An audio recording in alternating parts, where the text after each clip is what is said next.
Николай Алексеевич Некрасов, русский поэт, писатель. Николай Некрасов هو поэт وكاتب روسي. Один из крупнейших культурных деятелей России XIX века. مقيوس بحال واحد من الأكبر فيجوري كولتورالي تاع روسيا تاع السيكلو 19. Издавал знаменитые журналы «Современник» и «Отечественные записки».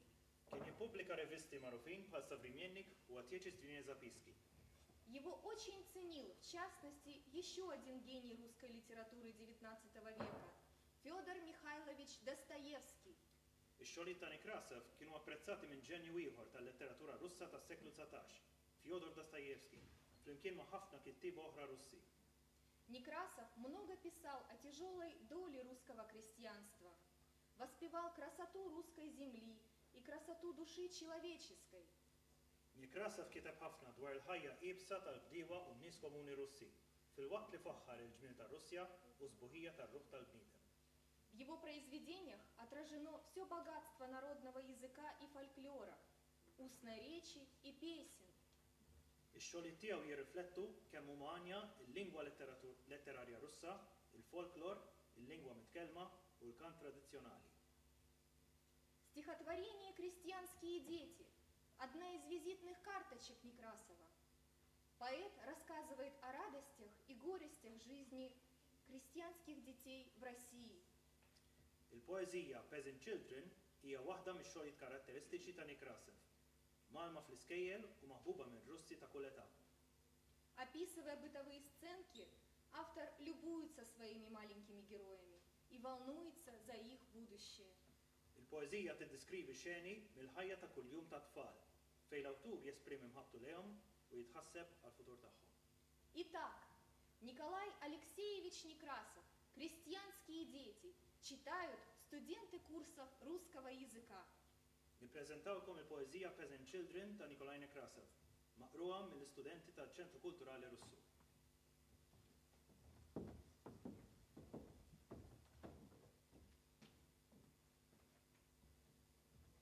Ап'ят'я в деревні, хожу на охоту, пишу мой вірші, живется легко. Вчера, утомленный от боя по болоту, забрел я в сарай и заснул глубоко. Проснулся в широкие щели сарая, глядаться в селого солнца лучи. Воркует голубка над крышей летая, кричат молодые грачи.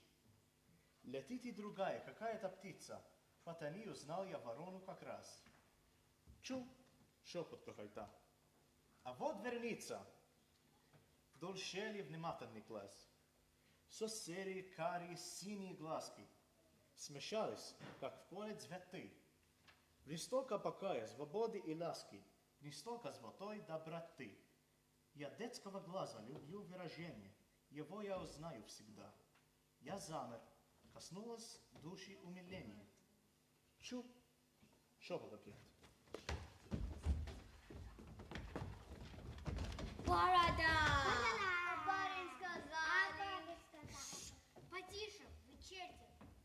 У бороды не бывает. Усы.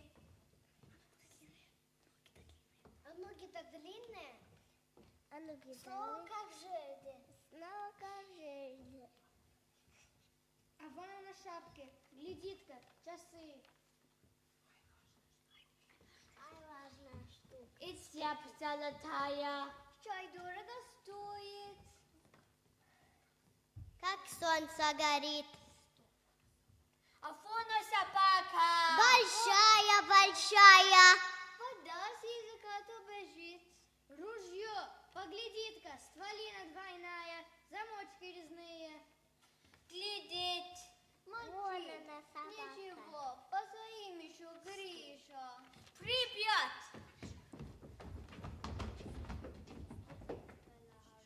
Испугались шпионы мои и кинулись прочь, человека заслышав.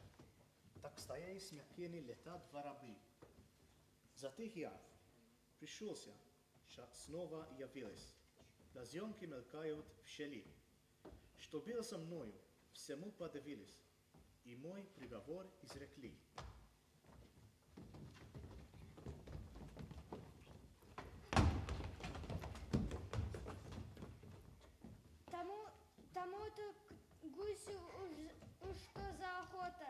лежал бы себе на печи.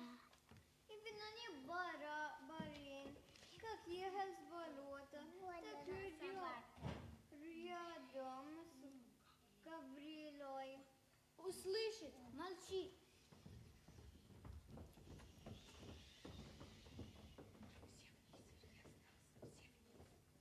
О милые плуты, кто часто их видел, тот, верю я, любит крестьянских детей.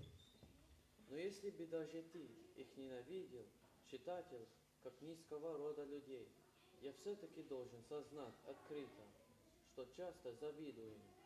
В их жизни так много поэзии слито, когда и Бог балованный деткам твоим.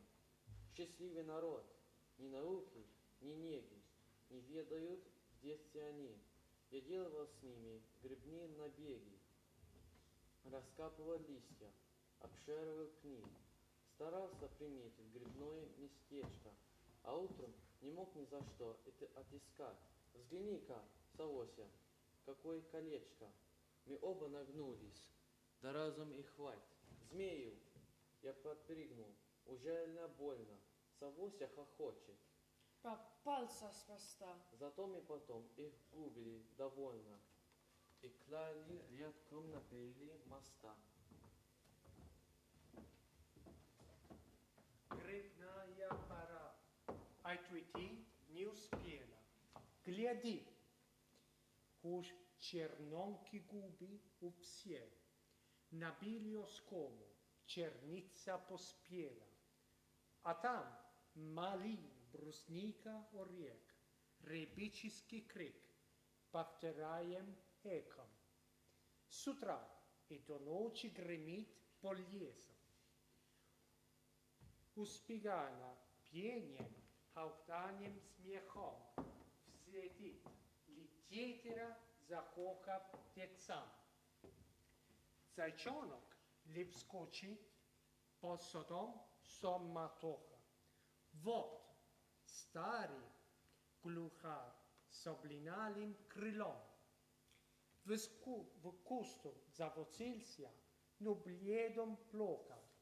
Живого в деревню тамашат 106 вон. Однако же зависть в дворянском дитяти посеять нам было бы жаль. Итак, обернуть мы обязаны кстати, другой стороною медаль. Положим, христианский ребенок свободно растет, не участный чему, но вырастет он, если Богу угодно, а сгибнуть ничто не мешает ему. Положим, он знает лесные дорожки, горцует верхом, не боится воды. Зато беспощадно едят его мошки. Зато ему рано знакомы труды.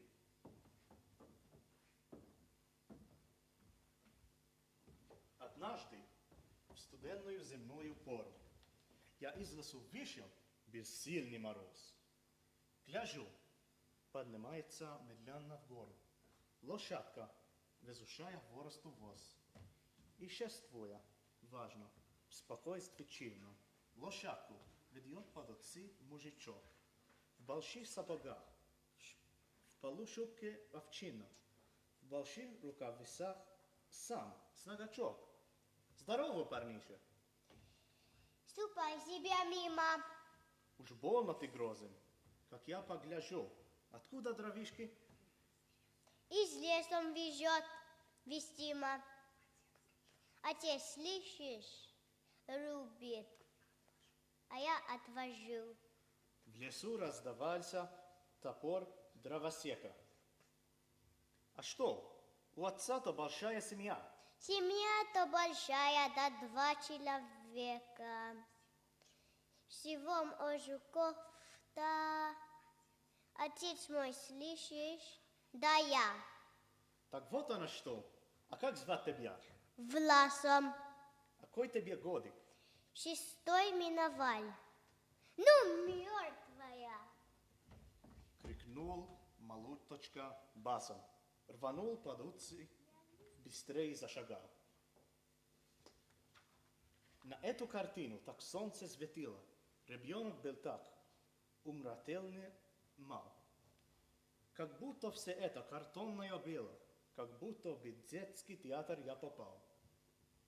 Но мальчик был мальчик, живой, настоящий.